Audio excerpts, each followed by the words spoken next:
السلام عليكم أعوذ بالله من الشيطان الرجيم بسم الله الرحمن الرحيم الحمد لله رب العالمين الرحمن الرحيم مالك يوم الدين إياك نعبد وإياك نستعين اهدنا الصراط المستقيم صراط الذين أنعمت عليهم غير المغضوب عليهم ولا الضالين آمين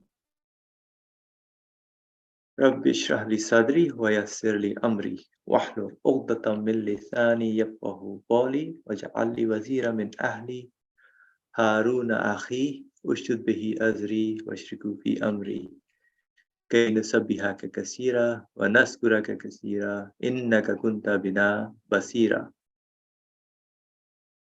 ولا حول ولا قوة إلا بالله العلي العظيم وصلى الله على محمد وعلى آله وصحبه أجمعين Walhamdulillahi Rabbil Alameen. Welcome, dear friends. We will continue our discussion from the Rays, the book on the 15th Ray, page 617 in the book. This is a topic on the human ascension based on the model of the prophetic ascension, how human beings as well can realize their connection, presence with the Lord of the universe, their Lord. So it built upon the tashahhud that we saw and we recite in the prayers, and how as much as consciousness we have, how much we are aware, the meaning behind those words, which the author calls them sacred words. So that definitely they hold strong meaning in them for us to realize what their meaning behind those words are and how they can get us close to having the ascension that what we are here for, inshallah. So we will continue with the fifth and sixth evidences. Now here the author has been going through different evidences to giving examples from the universe and seeing the activities, how the different areas, aspects of the universe shows that there is a being behind operating whatever the order in the universe, however it's functioning, is not happening by itself, but there is a conscious being behind it who is favoring all these, each and minute little thing is in his control, in his hand, although we may not realize while we're living in this time and space kind of causal world. I mean, I may just wake up and have my breakfast, go for a walk, but then behind all those events, there is a conscious being who enables each and everything to happen according to how I'm functioning within this order of the universe, the way I live in this world. So we'll start with the regular decrees and fruitful determining. So regular decrees, the amar of the law, the way the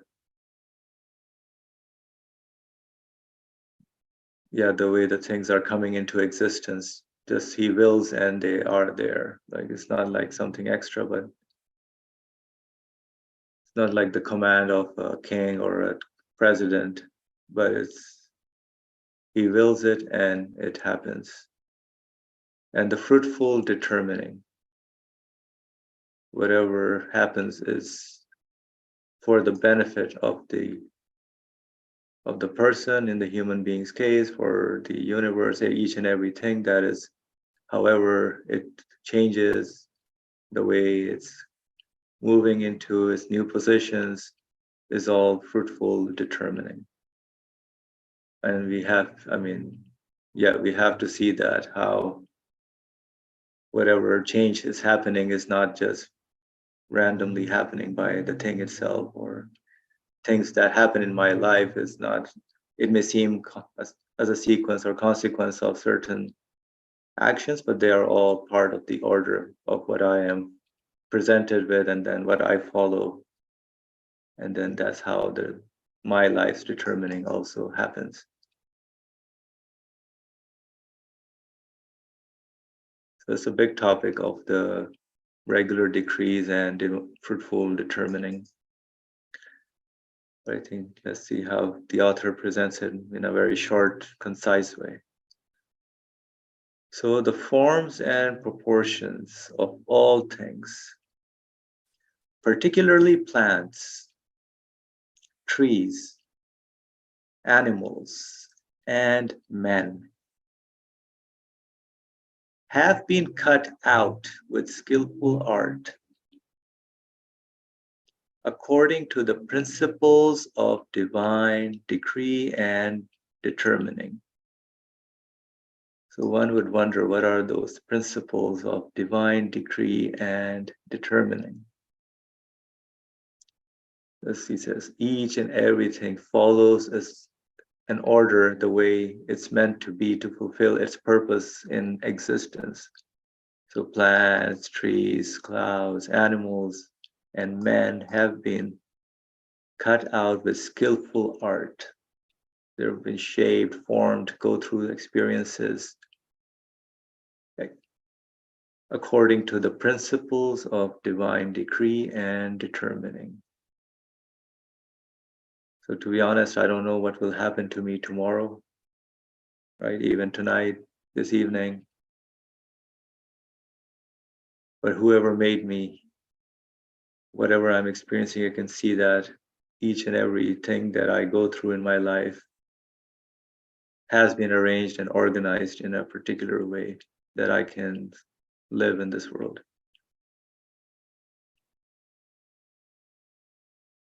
So principles of divine decree and determining, which are two sorts of pre-eternal knowledge.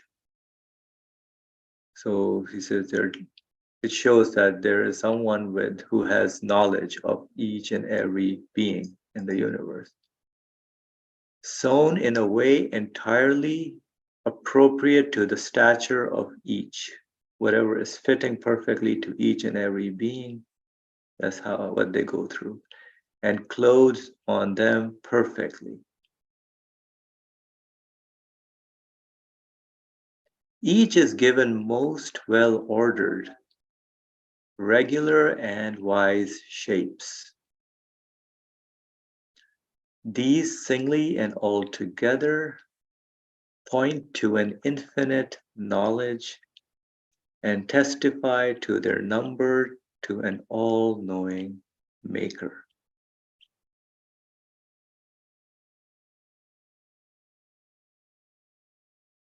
So each and every activity, the way things come into existence, the way I'm changing, happens in a well-ordered, regular, and wise shape form. Whatever is fitting perfectly for me, for you, for each and every one of us, that's how whoever is doing it must be, it testifies. So all those scenarios, those situations, whatever events that happen, testify to the one who has the knowledge of each and everything, an all-knowing maker. So the first paragraph shows that whatever happens, nothing escapes his knowledge. It's absolute, encompasses everything. All right, so I will go to the next one. And we can always come back if anybody wants to comment, point out more like points that they want to highlight. So let's go. Yes, out of innumerable examples, continuously happening, innumerable examples. It's not like a one-time change or one-time event, but continuous events are happening, at least in the universe we see. May seem like a repetition of the day and night, sun and rise and sunset, rotations of the solar system,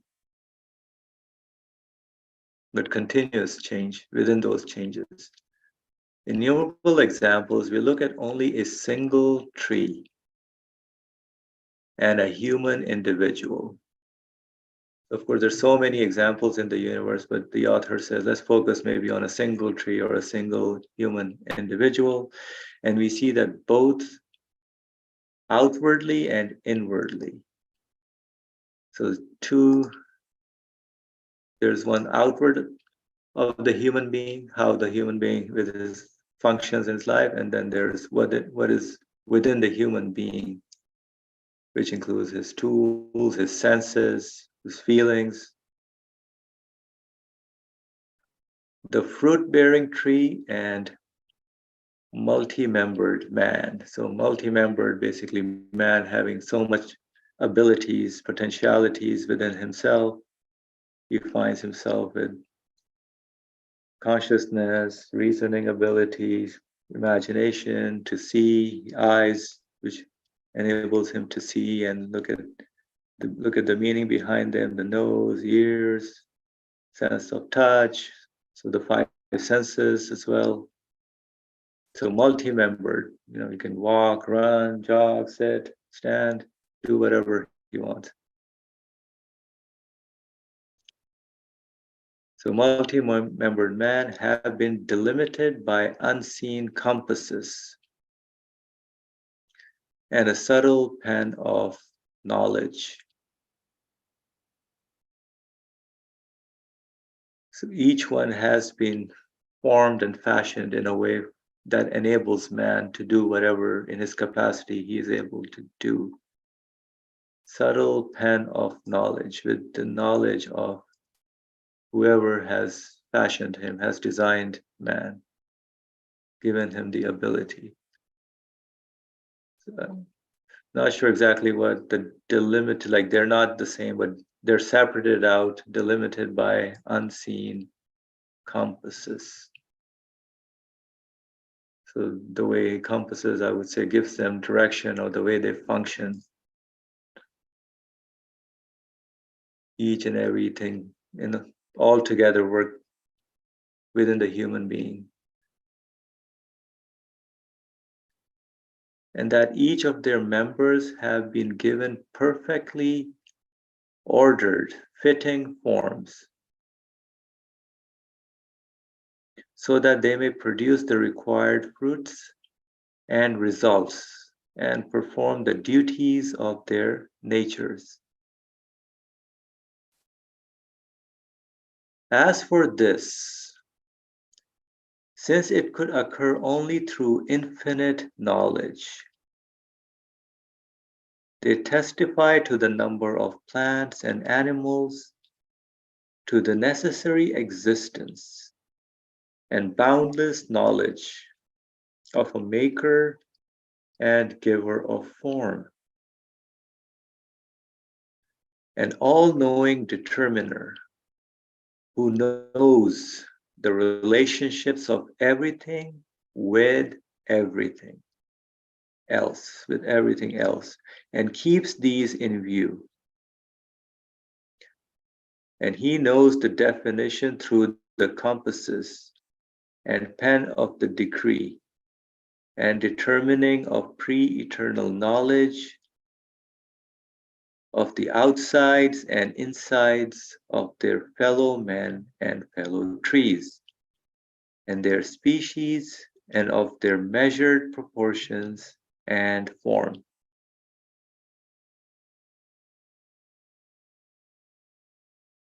And they testify to the one who does this.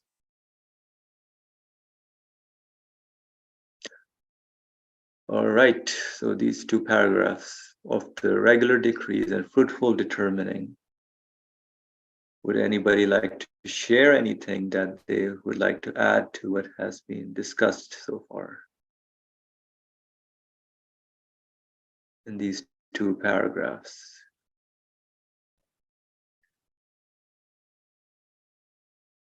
I mean, if man can just look at himself and see how he's able to do whatever he's able to do outwardly, and then inwardly, how each and every member of his functions. So if I'm I don't know, a farmer or something, so I have the sense of what the soil condition is. I can tilt the soil, I can put the seeds. So I'm given with my hands, I have the ability to do. I'm enabled to do that. The sense I have to see how the conditions are of the land that I'm using to plant the seeds. So all those are enabled in a way in a human being. They function all together in a very harmonious, perfect fashion. And that's how the results or to perform the duties happens in man.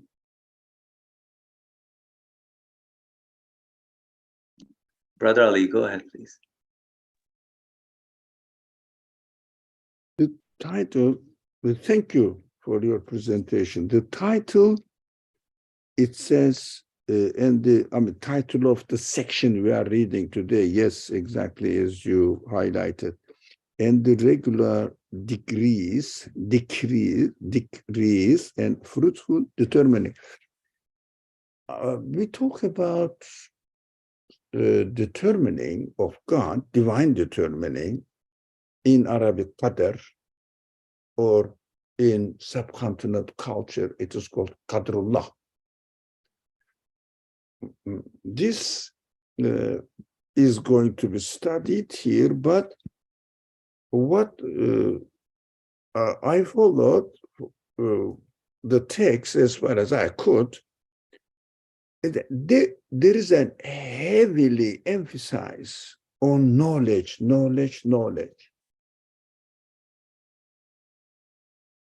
First of all, before delving into the subject, there is a very famous phrase in the Quran, quite frequently repeated. We created everything with haq, bil haq, bil haq, bil haq. Of course, the scholars, we see that, argued about it. What does it mean, creating everything bil haq, with translated as truth, reality, but the same. With truth, what truth? What is the truth? There are some friends here that we can share with them. What do you understand? Created everything with truth. First, Nursi understands the haq. There is a truth in it manifesting the source of its existence and its qualities. Makes sense. It doesn't mean that this is the only meaning. Nursi emphasizes on this side of it. The creation is manifesting truth in it, in its existence. The truth refers to the qualities manifested on it, and these qualities point to the necessity of the existence of an absolute being. Yeah, that is correct, and I don't think no one disagrees with it as long as they understand the reality, apart from the obstinate ones, the biased ones, which their opinion doesn't count at all. We can ignore them. But here in this section, we notice that the regular decrease and fruitful determining is going to be discussed here, but something that in this respect is going on. But one aspect of the matter is heavily emphasized: knowledge. This is very practical, I thought. to my as I was listening here and following the text, this is very practical, because whatever happens, it is the result of divine determining. Yes, Brother Ali, before you go there, what was the haq part you were mentioning? Haq means it refers everything in its existence includes the truth of the source of its existence,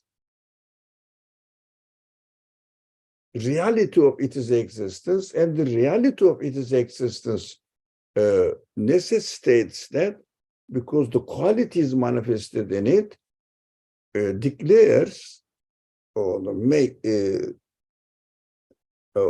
declares the source of existence must exist and must be absolute one, nothing to do with the universe, the qualities, different from universe's qualities.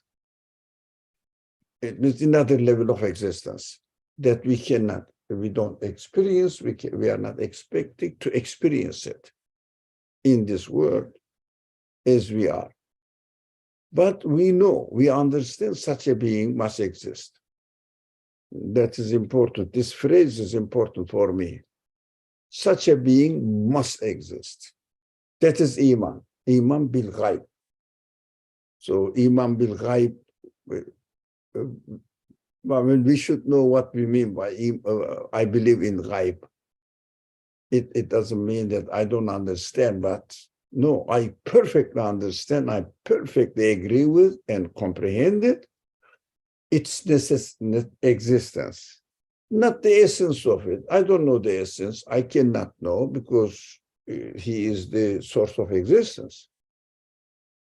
He must be the source of existence, and this must exist, and his qualities must be absolute, because the reality, the truth of the existence of the things in the universe point to it.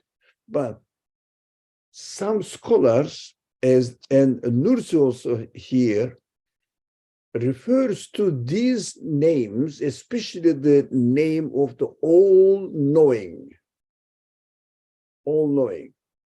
And that in the second paragraph is said, interestingly, everything is created for a purpose. What we found in scholarship, Muslim scholarship, scholars, some of the scholars, you are right, thank you, I didn't complete this part, I jumped to the main subject.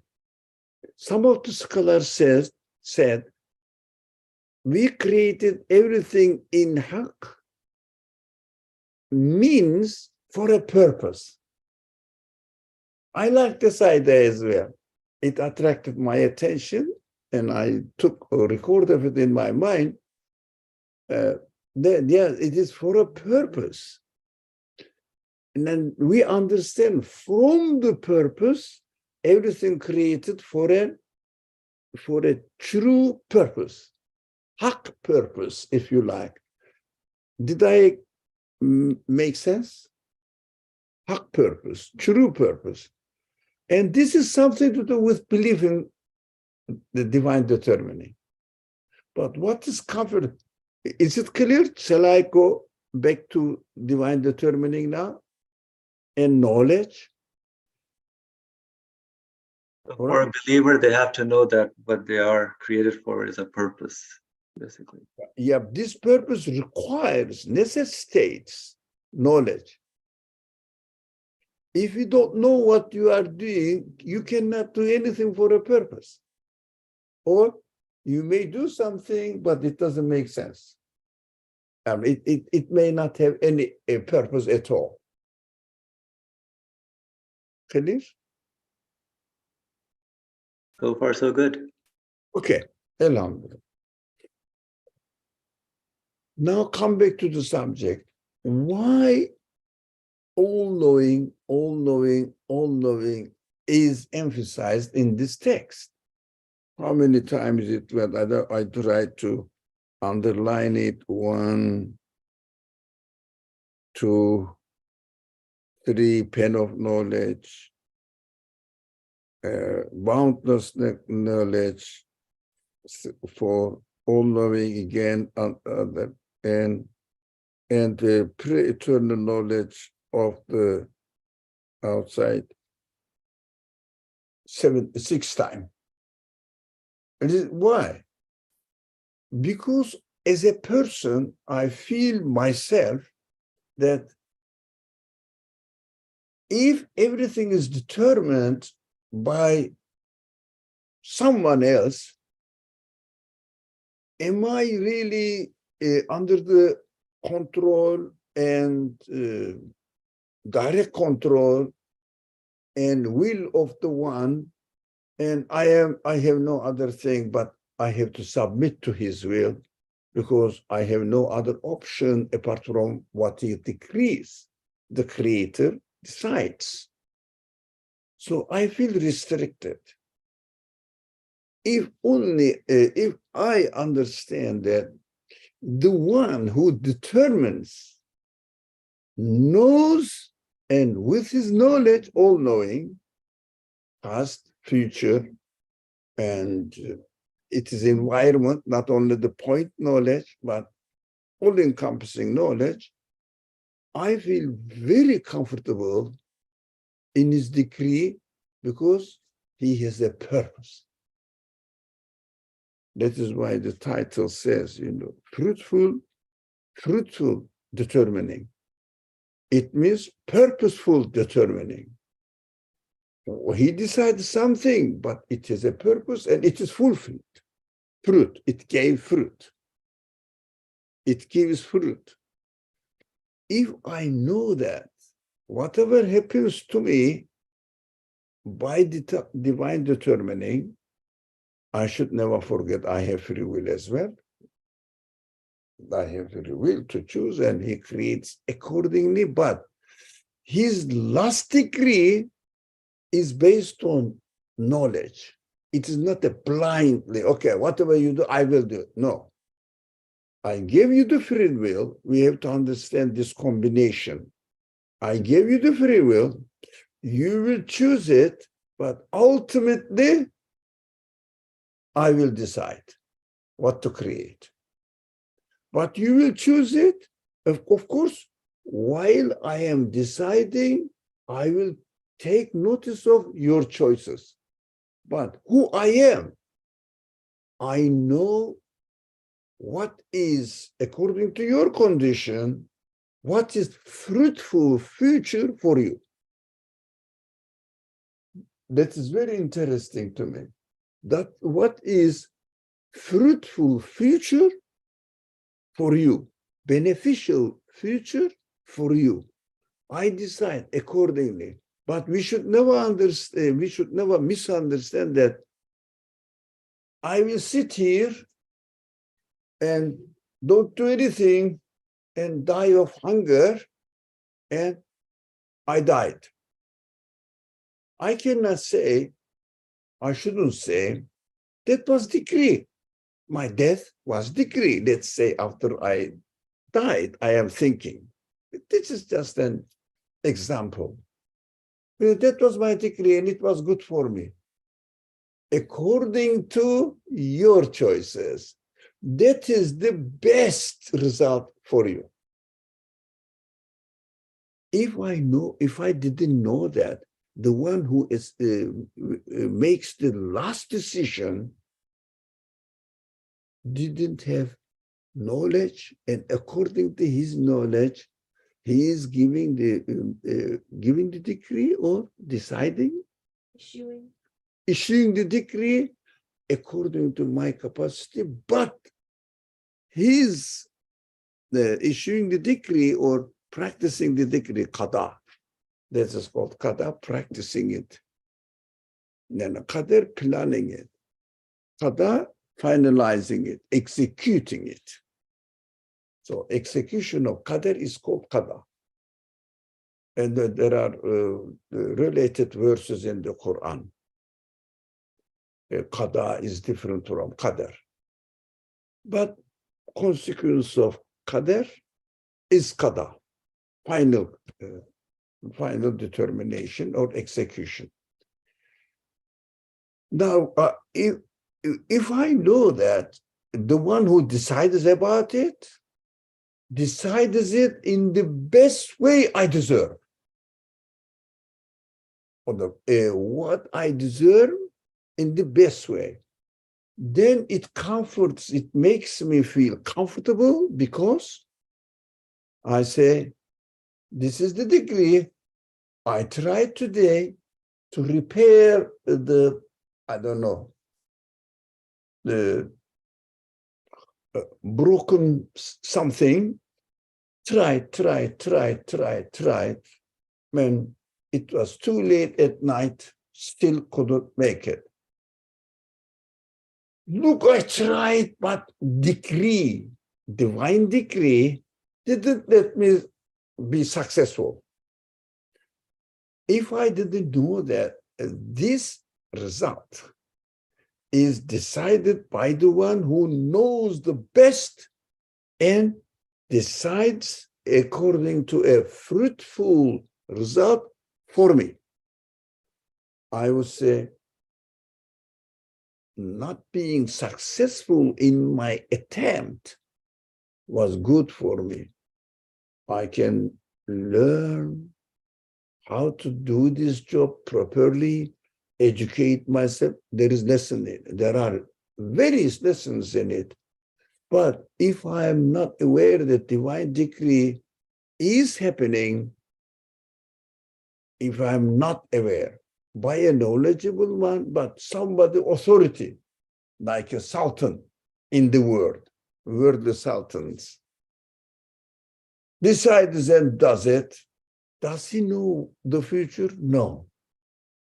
Can you really rely the decree of the sultan in this world that it will be the best result for you? No, but he doesn't know the future. So knowledge, if something happens to me, if something doesn't happen, if everything goes well, I have no problem with my being in the world. Then if I have a problem, what comes to my mind first? God created it. When it is okay, what comes to me? I am lucky, man. I am lucky. Now, when something bad happens, God comes to my mind as the famous phrase that the certain Jews use, Holocaust. Where was God when Holocaust took place? Look, Holocaust was horrible. Yeah, I mean, it may happen something like this to any nation. It's horrible. So any human being is horrible. But that's why we don't like it. We don't like it to happen. So God comes to my mind. How about before Holocaust? God blessed these people with how many prophets? And also guidance of Torah is still effective. To a certain extent, the Quran shows that or demonstrates that there is light in it, there is a guidance in it, you can benefit from it. And also Quran says, who follows the guidance and light in the Torah is among the saved, successful ones. Clear verses in the Quran, several of them. Definitely more than 2, 3. Clear, inferences are different, but clear statements, maybe 3 verses, but I have to work on it, 2 or 3. Clearly says they are saved. They are listed among believers. Okay, in the Quran as well. So you can still get some guidance within your own religious tradition. Now, although the Muslims say, or in another parts of the Quran, you can find that they corrupted Torah, but not totally, partially. Not totally. We understand from this combination. In one way, Torah, you can find in Torah guidance. In another way, Torah is corrupted. What does it mean? Partially corrupted, partially you can get guidance from it. That's how the Quran explains as far as scholars understand in this way, and I learn from them, and it makes sense.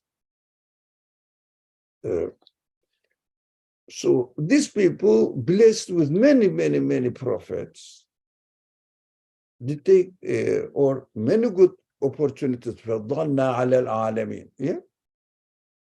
يا بني إسرائيل اذكروا نعمتي التي أنعمت عليكم وأنعمت عليكم يا بني إسرائيل اذكروا نعمتي التي أنعمت عليكم وفضلناكم على العالمين وفضلنا على نعم وفضلنا على العالمين. Anyway, but one word I'm missing there. And it made the best nation in the world. Made you best nation in the world. Do you remember God there? Exactly. Practically everybody falls into the same category. Muslims fall there. Everything goes well, and when something happens, unfortunately, it is very difficult. It is very difficult to face something that we don't like to happen. Difficult. But in these times, what belief in Qadar is needs to be remembered. Belief in Qadar. It is decided by a knowledgeable one. But according to my choices. Did you find the verse? No, it's very simple. يا بني إسرائيل اذكروا نعمتي التي أنعمت عليكم وإني فضلتكم على العالمين. Yeah, this is the verse.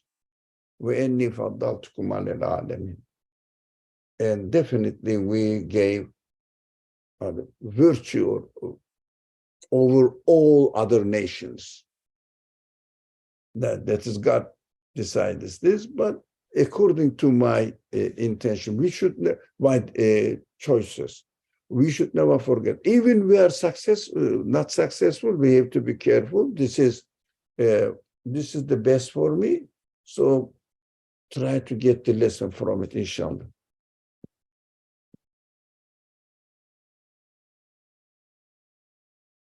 Inshallah. So whatever choices we make, is whatever the result is the best for us. Okay. Any other comment by anyone? All right. So yeah, all the knowledge that is there, you said, Brother Ali. Yeah.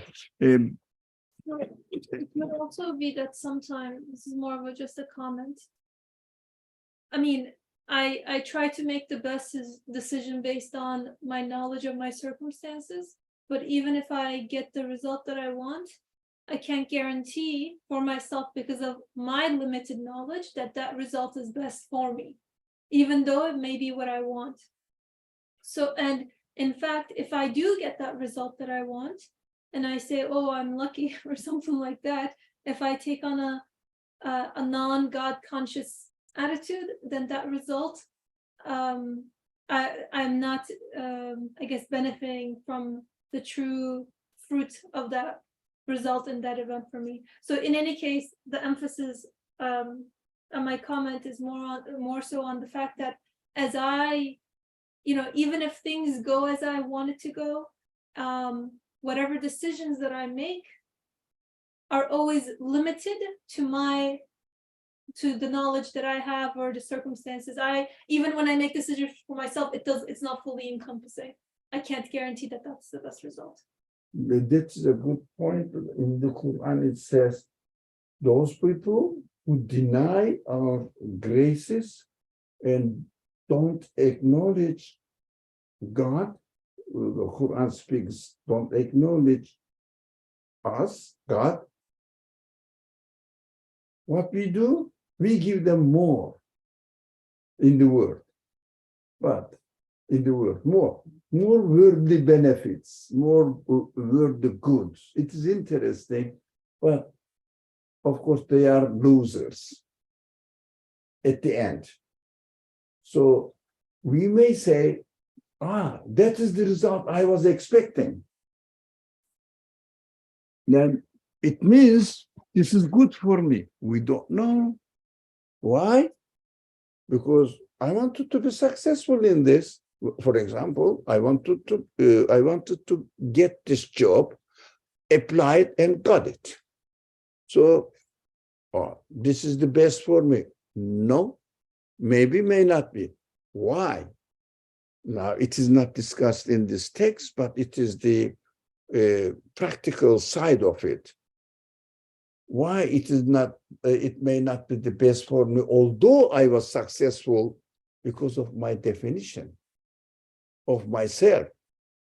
Because if I decide, or I define myself as worldly being only, it means belonging to this world and has the limitations between birth and death.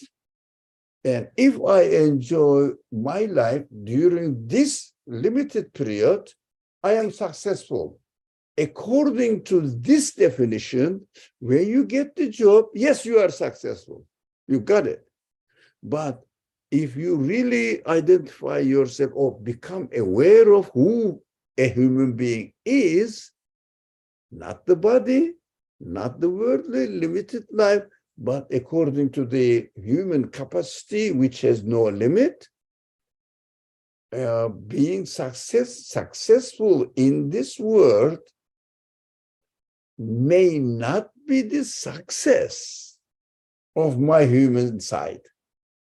So when we say, thank God I am successful, he decided to be successful here, so it is good for me, and I have to question this aspect. According to what it is a success? According to which definition it is a success? That's why we have to be very careful. For example, I have power.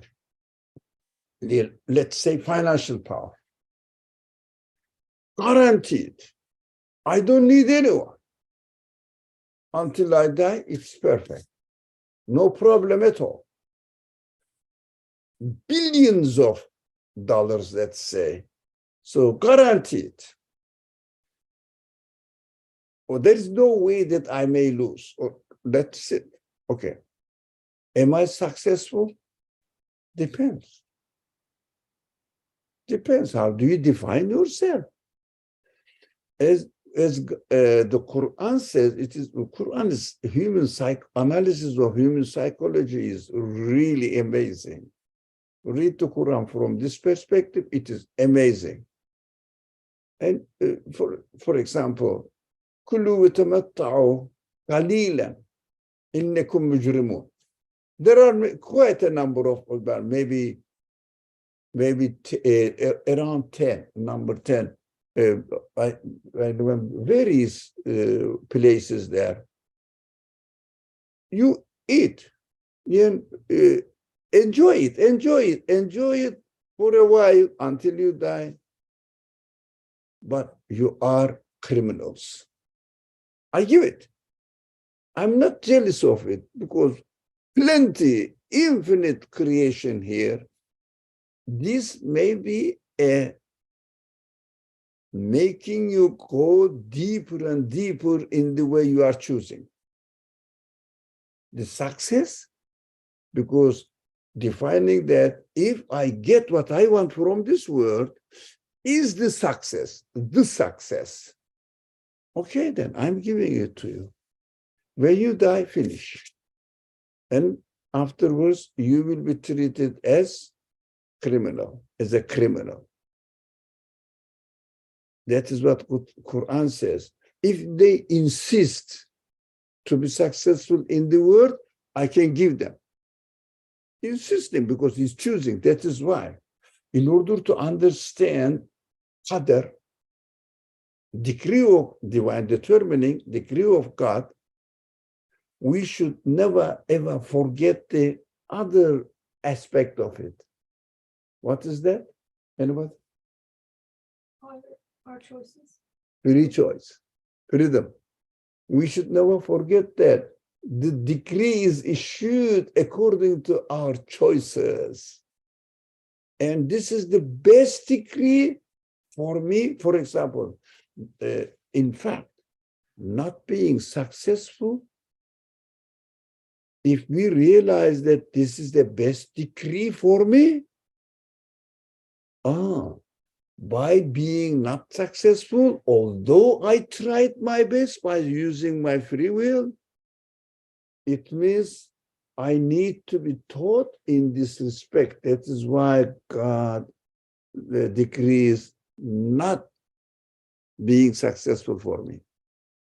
So rather than getting disappointed with the decree, you will be happy. No, I have a weak point. It means if I am successful in the world, I will forget the ni'mah of Allah. In other words, Sustenance. God's grace on me. Yeah, God's blessing on me. That is what God said. Look, you have a weak point, but at the same time, you are using your free will in the right way, in the good way, for a good purpose, aware of my existence here. So you are choosing this way, but you are a believer in me, conscious believer in me. So if I give you success all the time, you may just forget me and start building up a trust in yourself. That's why in your benefit, I'm not giving success. So we have to be very careful. If I am successful in this world, does not necessarily mean that I am approved by God. If I am not successful, other way around, doesn't guarantee that I am disapproved by God. So first of all, I have to know that decree is given according to absolute knowledge with wisdom and mercy. Yeah. But I should never forget what is my criterion to choose for what purpose. That is why two sides must be taken into consideration at the same time in order to understand the reality of the divine determining as the best result for me. As the text says here, fruitful determining for me.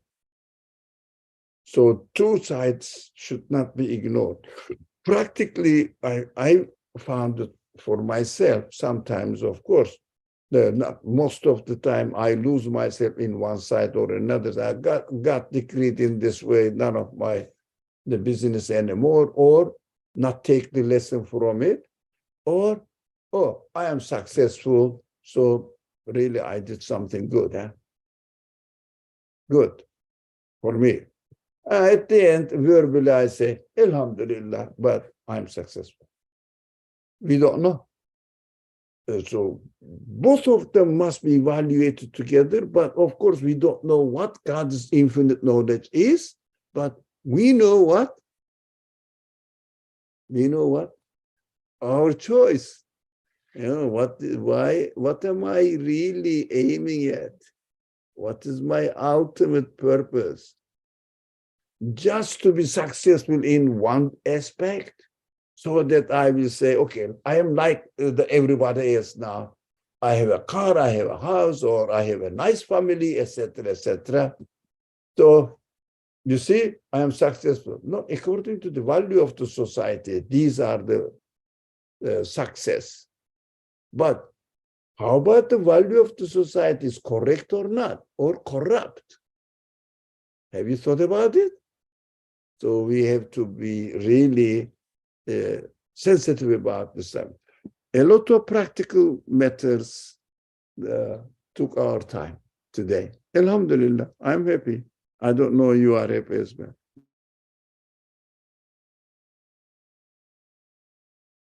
Thank you. So do the friends have any other comments who are here? All right. I think we have a few minutes left. So the two sorts of knowledge, one is, I think what the author means, the outward and inward. Correct me if I'm not on the right path, but I think that whatever is going on outside and within the human being, everything is known within the knowledge. So I just have to take care of my free choice that I'm given. And however I use my free choice, whatever the result is, the fruitful determining. Inshallah. Beautiful topic of divine determining. Go ahead, please. Not how I used my free will, for what purpose I am using my free will. For example, in order to be successful in one subject, I may really follow the order of the universe perfectly. What I'm doing is, as far as the order of the universe is concerned, correct. How about my purpose? Why am I doing this? Maybe worthy purpose, maybe eternal purpose. That is something, again, not to be forgotten. And we have to take consideration, what is my purpose? To be successful for what? So I have to have a substantial income and make sure my life, okay, for what? So if you work hard and follow the order, you will be successful. That is God's plan or order. But is it good for you or not? Well, you have to take lesson from it and adjust your attitude accordingly as far as you understand your relationship between you and God. Inshallah. Thanks. Inshallah. So the bil haq part comes into the purpose of, like, what are my choices? Why am I doing it? Why am I choosing? For what purpose? For the truth, inshallah. All right. Any other comment? I don't think we have enough time for the next section. But we can get started if people don't want to talk anything on this topic. Or any more practical points? All right. The seventh and eighth evidences and the specified appointed hour of death and fixed regular sustenance. Specified appointed hour of death and fixed regular sustenance. Superficially, the appointed hour and sustenance appear to be unknown and unspecified. But for an important instance of wisdom under the veil of vagueness, the appointed hour is determined and specified on the page of every living being's destiny in the notebook of pre-eternal divine decree and determining. Determined and specified on for each and every being in the notebook of pre-eternal divine decree and determining. Known by the one who knows everything, absolute knowledgeable one. It can be neither brought forward nor delayed.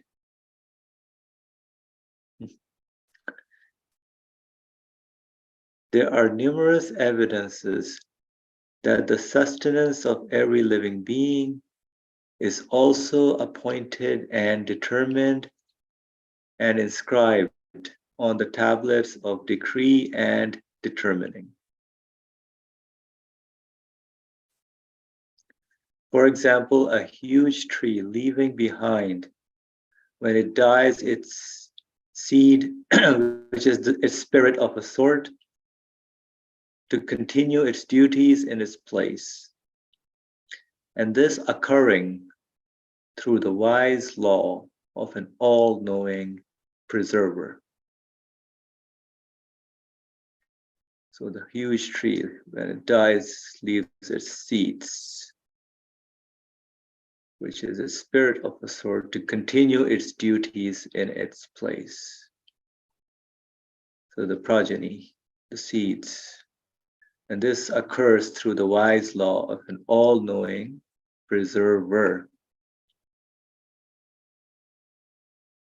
And milk, the sustenance of infants and young, flowing forth from breasts, and its appearing from between blood and excrement, and pouring into their mouths, pure and clean, without being polluted.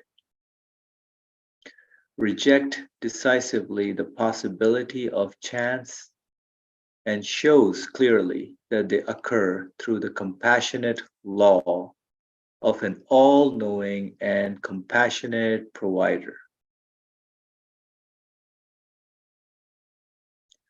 You can make an analogy with these two small examples for all living creatures and beings with spirits. Let's see how long this is. Okay, I think we can do it.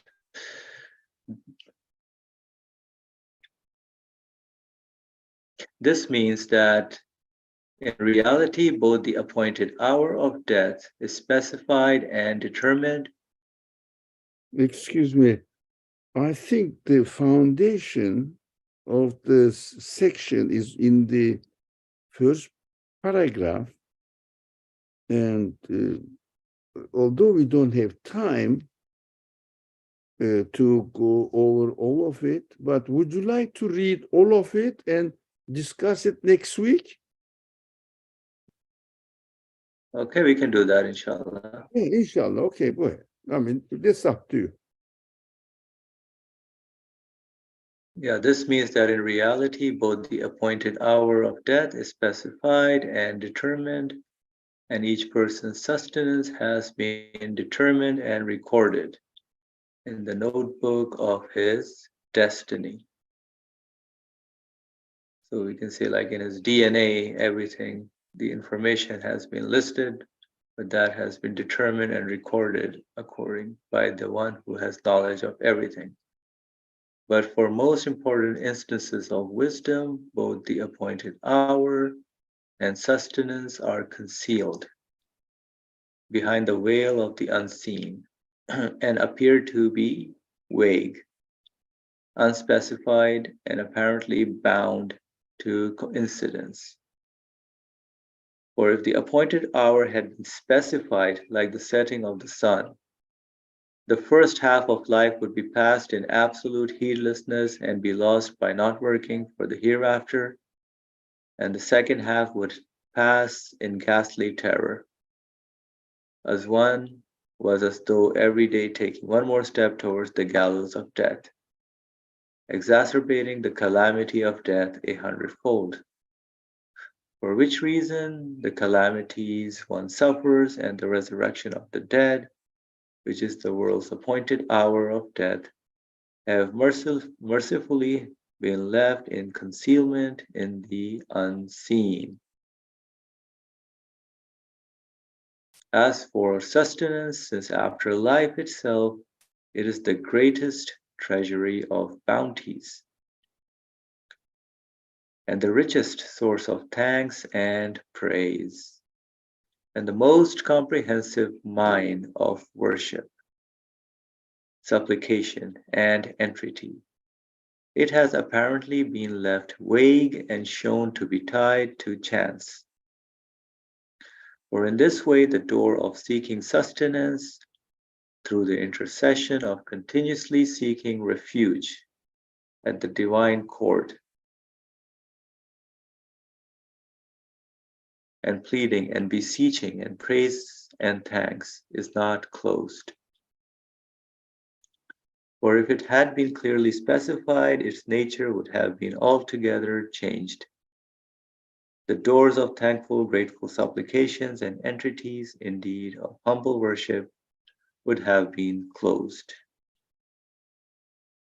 All right, so we can stop here, and this gives us a general idea of what we will discuss next time, inshallah, about the specified appointed hour of death and fixed regular sustenance, which we may not really ponder over that much, that